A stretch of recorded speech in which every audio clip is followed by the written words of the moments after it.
들 안녕하세요. 이번에 기초간호학개요 2023년도 상반기 시험에서요, 만성폐쇄성 폐질환에 대한 간호를 물어봤어요. 워낙 성인간호에서는 주요하게 다뤄지는 문제라서 잘 나오는 기출입니다. 이번에 기초간호학개요 17번 문제로 나왔었고요. 자, 일반적으로 우리가 호흡곤란에 취해줄 수 있는 자세는 어떤 자세를 취해줄 수 있을까요? 네, 우리는 반자위, 파울러스 포지션 취해줄 수가 있고요. 호흡기 질환이 있는 사람 같은 경우는 찐득찐득하게 붙어있는 그 가래에 폐에서 묽게 만들어주기 위해서 충분한 수분 섭취, 격려를 해줄 수가 있습니다.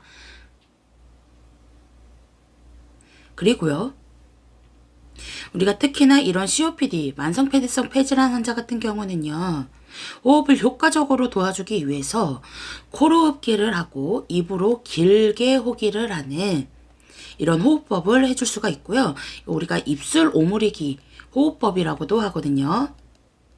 그래서 우리 이번 시험의 정답이 입술 오므리기 호흡법을 격려한다 라고 해서 정답으로 나왔습니다. 자, 그 다음에 호흡을 조금 더 원활하게 도와주기 위해서 산소요법도 적용할 수가 있는데, 이때요, 고농도 산소 제공이 아니에요. 비강으로 저농도의 산소를 제공을 해서 호흡 중추가 자극되는 것을 억제할 수가 있습니다. 자, 그러면 비강으로 저농도의 산소를 줄 수 있는 비강 캐뉼라, 산소요법에서 기억하시죠? 자, 그리고 우리 해부에서는 호흡 조절 중추가 어딘지도 배웠습니다. 이거 뭐예요? 연수라고 하는 거죠. 자, 호흡과 관련해서 약물 중에 기초 양리에서 이놈 반드시 기억하셔야 돼요. 서호흡. 호흡을 느리게 유발하는 약 대표적으로 뭐가 있나요?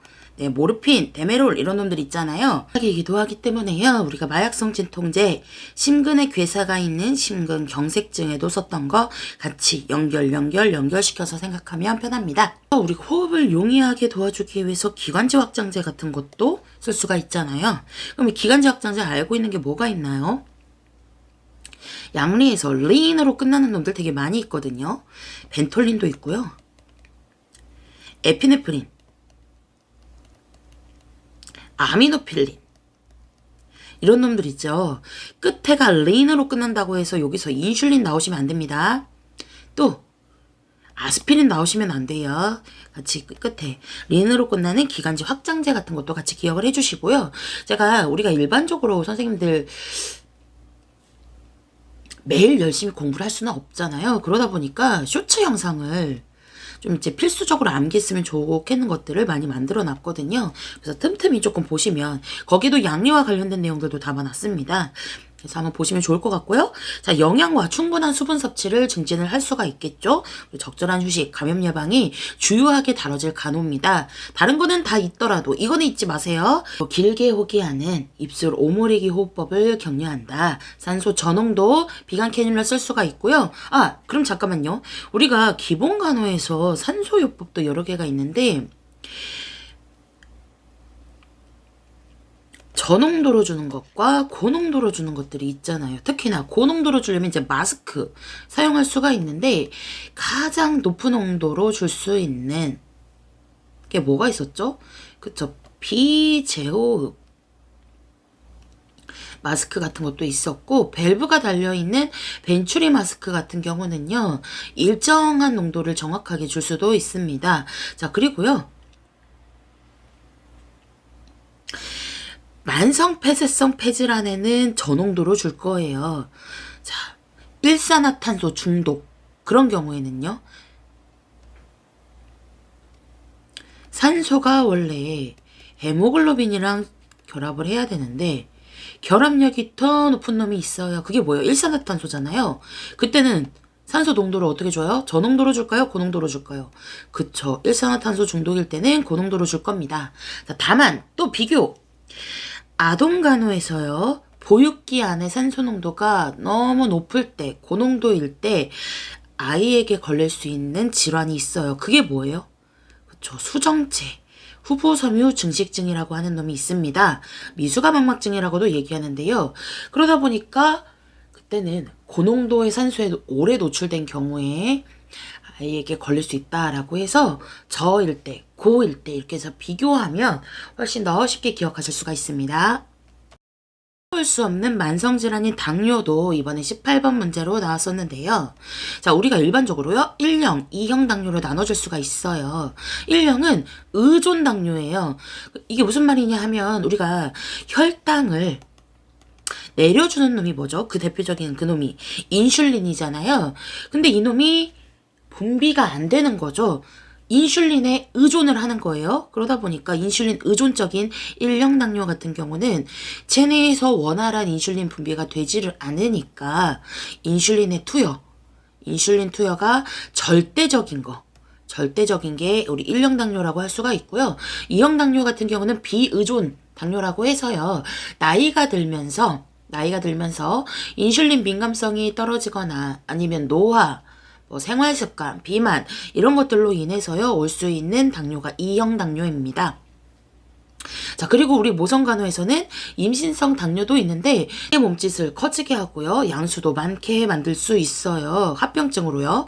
자, 그러면 우리가 여기 이제 태아, 거구, 양수, 과다 해서 임신성 당뇨가 나오는데, 양수 과다증은 기준이 양수가 얼마나 많은 걸 얘기를 하죠?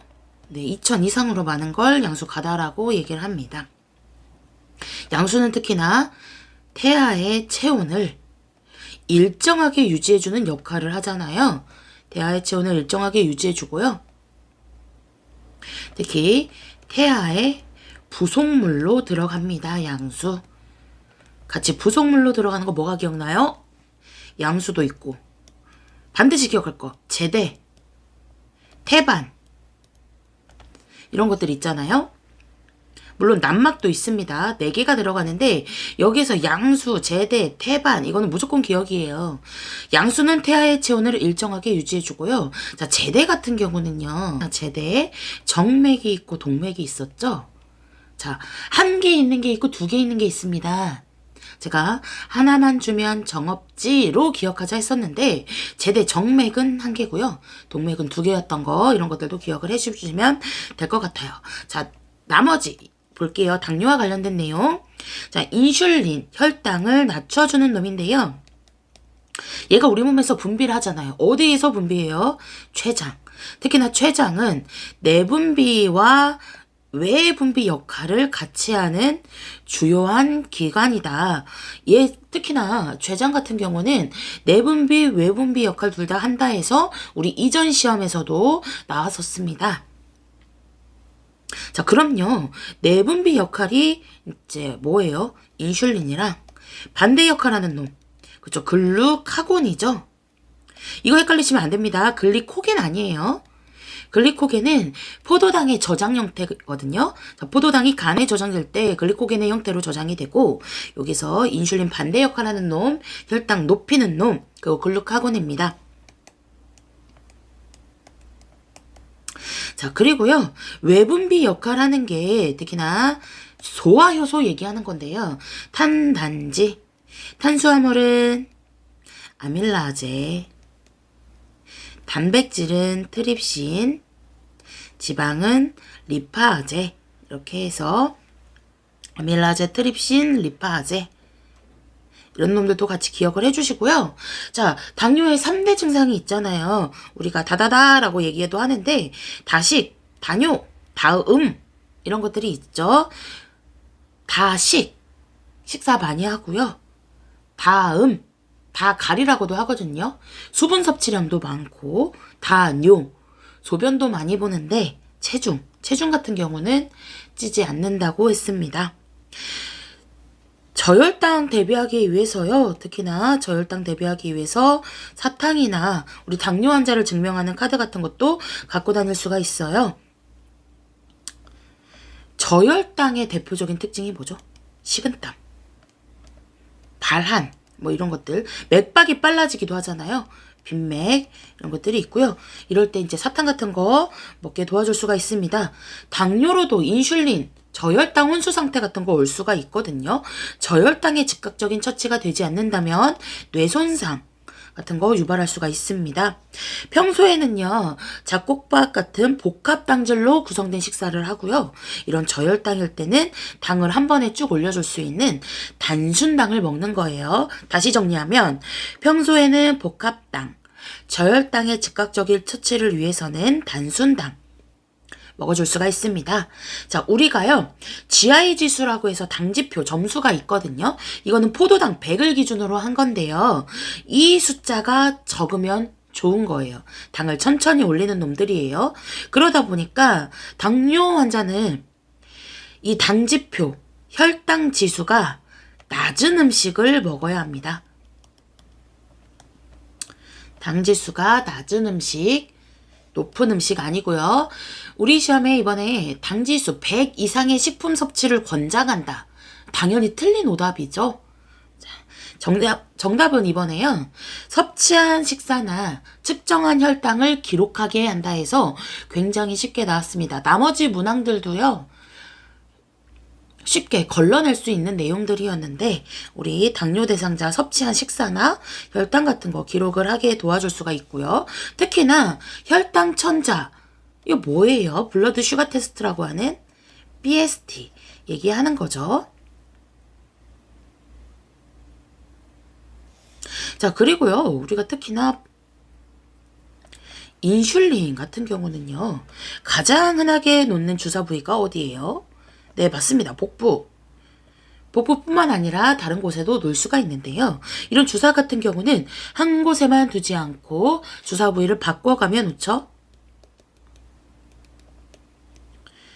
자, 무슨 주사로 놓으실 거예요? 그쵸? 피하 주사, SC, 서브큐. 주사 부위를 비벼요, 안 비벼요? 주사 부위는 비비지 않기. 자, 고혈압도 나왔어요. 당뇨와 고혈압 빼놓을 수 없는 대표적인 만성질환. 특히나 우리 간호조무사 시험에서는 하게 출제되는 단골 문제들입니다. 자, 고혈압 진단 기준이요. 어떻게 돼요? 일반적으로 우리가 120에 80 혈압 이렇게 얘기하잖아요. 자, 고혈압 진단 기준은 140에 90입니다. 이거 우리가 일기 얘기하는 거거든요. 자, 이번 시험에서 165에 110이다. 이거 뭐 몇 기냐 물어봤어요. 2기입니다, 2기. 이거는 2기. 이번 시험 정답. 자, 그리고요. 일반적으로요, 우리가 유전이나 뭐 식사, 식이, 비만, 이런 것들로 인해서 오는 고혈압을 본태성 고혈압이라고 하고요. 이런 거 1차성 고혈압이라고도 얘기를 하거든요. 자, 어떤 질환 때문에 오는 거를 2차적으로 유발한다 해서 2차성 고혈압이라고 하는데, 자, 본태성이 많을까요? 2차성이 많을까요? 네, 본태성이 가장 많습니다. 거의 한 90% 이상이에요. 본태성 고혈압이 주요하게 차지를 하고 있고요. 자, 우리가 이런 혈압 같은 경우는 앞에가 수축기고 뒤에가 이완기잖아요. 우리 심장에서요. 생각해 보세요, 선생님들. 심장에서 전신으로 뻗어 나갈 건데요. 특히나 여기 전신으로 뻗어 나가는 여기 좌심실이 전신으로 뻗어나가는 큰 동네 산책으로 간다고 기억했습니다. 크게 대동맥, 큰 동네 산책, 좌심실에서 대동맥, 그 뻗어나가는 압력이 어떤 거죠? 수축기 압력입니다. 그러다 보니까 전신으로 뻗어나가야 되면 압력이 높아야 되잖아요. 숫자가 높죠? 120. 일반적으로. 자, 이완기의 압력은 80이에요. 전신을 다 돌고 돌아온 놈이 심장에서 받을 때 어디에서 받아요? 그쵸? 우심방에서 받죠? 그 받는 압력이 뭐예요? 이완기입니다. 그리고 우리가 이완기는요, 수축과 수축 사이의 압력이라고도 얘기를 하고요. 자, 맥압은 뭐죠? 그쵸? 수축기 빼기 이완기. 그러면 우리가 일반적으로 통상적으로 120에 80을 정상혈압이라고 얘기하잖아요. 그럼 맥압은요? 120 빼기 80이니까 네, 맞아요. 40인 거죠. 자, 임신성 고혈압일 때 모성간호에서 임신성 고혈압 빼놓을 수가 없는데 임신성 고혈압도 기준이 똑같습니다. 140에 90. 임신성 고혈압 3대 증상이 있어요. 뭐가 기억나요? 부담이 너무 높아. 고부담. 고혈압, 부종, 단백뇨. 기억하시죠? 자, 특히나 또 임신성 고혈압도 이렇게 3대 증상이 있는데 이 임신성 고혈압, 임신 중독증은요. 모성 사망의 3대 요인으로 들어갑니다. 모성 사망 3대 사망 요인이 뭐가 있어요? 하나, 임신성 고혈압, 우리가 임신 중독증이라고도 부르는 거요. 그리고 또 산후출혈, 하나 더, 산후감염. 이렇게 해서 했던 것들도 기억을 해주시고요. 자, 고혈압에서 혈압을 측정할 때요. 특히나 우리 가장 중요한 게 대상자의 팔이랑 심장을 같은 높이에 두는 게 중요한데요. 자, 일반적으로 혈압계, 커플을 감는 곳이 무슨 동맥이에요? 그쵸? 상완동맥 부위예요.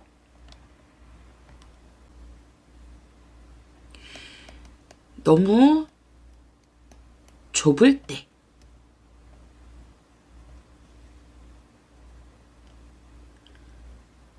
또 이 커플을 너무 느슨하게 감았을 때 커플을 감았는데 제대로 안 들리는 것 같아가지고 혈압을 제대로 못 들은 것 같아가지고 바로 재측정을 했을 때 그 다음에 운동 직후나 흥분 상태일 때 이럴 때 혈압이 높게 측정이 되겠죠. 자, 그 다음에 이것도 이제 많이 헷갈려 하시는 건데요.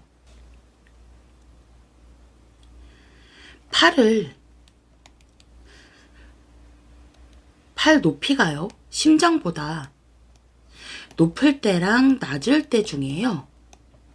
언제 혈압이 높게 측정될까요? 자, 높게 측정됐다는 것은 압력을 많이 받는 거거든요. 낮게 했을 때 혈압이 더 높게 측정이 됩니다.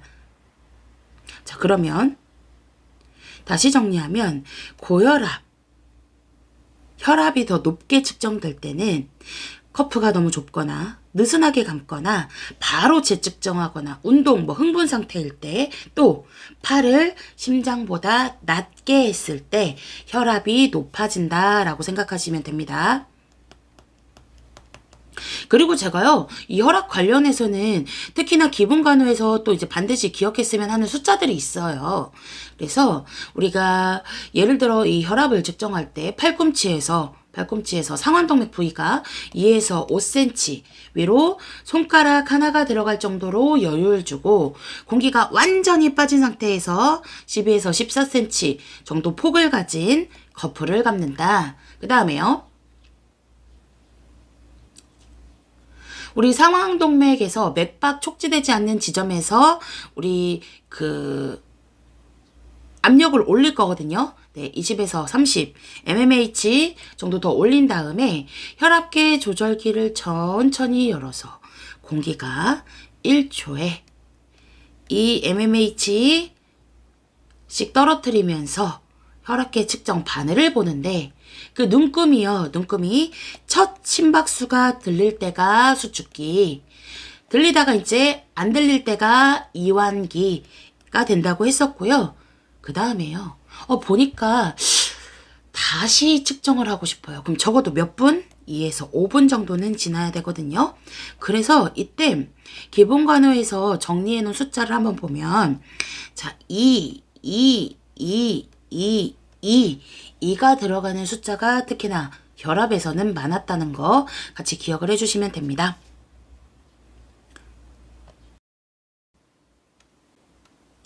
자, 이번 시험 기초간호학계요 20번 문제가요. 간경화와 관련된 문제였거든요.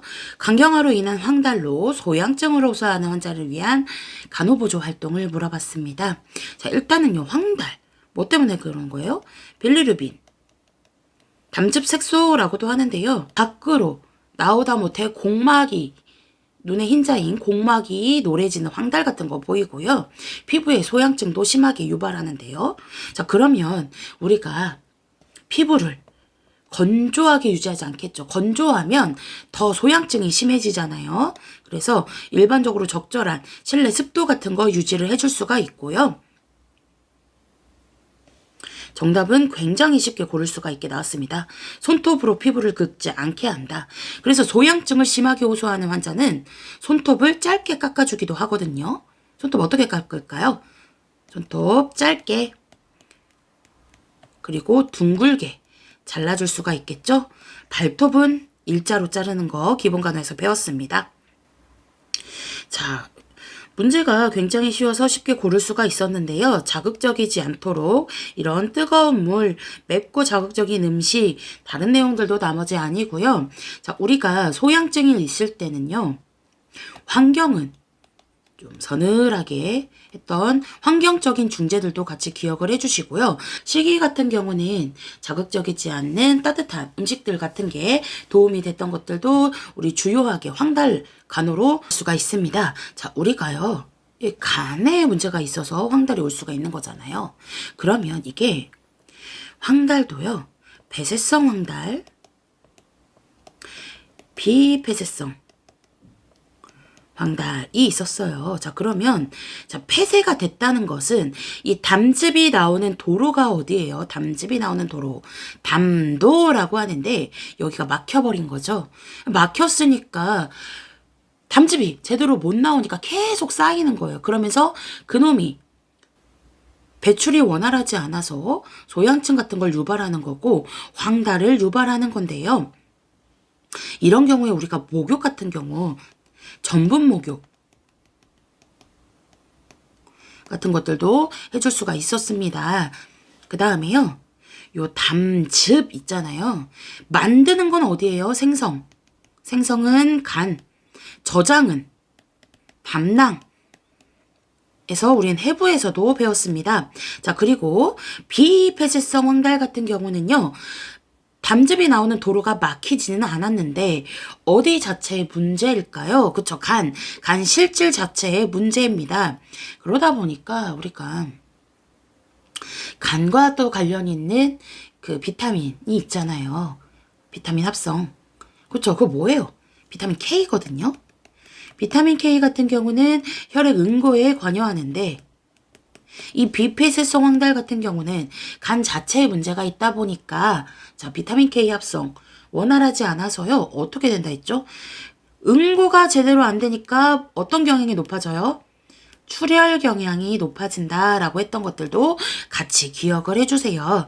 이것도 이제 이게 다 성인간호 내용들인데요. 성인간호에서 황달 폐쇄성 황달, 비폐쇄성 황달 같이 기억을 해주시면 되고 잠깐 기본간으로 가면 간경화, 자 복수 같은 것도 찰 수가 있습니다. 그러면 우리가 이 복수를 빼기 위해서 복수천자 천자 전후에 복부둘레졌던 거 그리고요. 자 간경화 대상자가 복수가 있으면 들어오는 대로 내 몸이 체액이 쌓여서 땡땡땡땡 붙는다면 뭐 측정해야 돼요? 아이유. 체중. 체중 같은 경우는 늘 정해진 시간에 똑같은 환자복을 입고 잰다 했던 것들도 주요하게 다뤄지는 기본간호 내용입니다. 뭐 간염이든 간경화든 우리가 자, 이 담즙이요.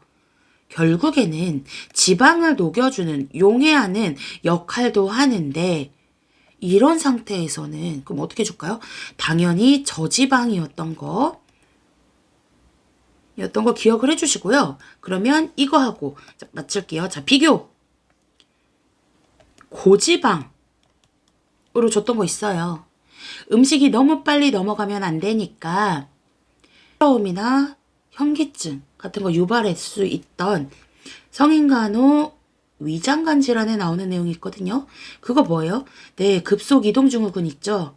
덤핑 증후군이라고도 하는데 요거 같은 경우는 음식이 빨리 넘어가면 안 되니까요. 자, 지방을 고지방으로 주고요. 수분. 그 다음에요. 국물이 있는 식사 안 됐던 것도 기억을 하실 거예요. 자, 오늘은 여기까지 하겠습니다.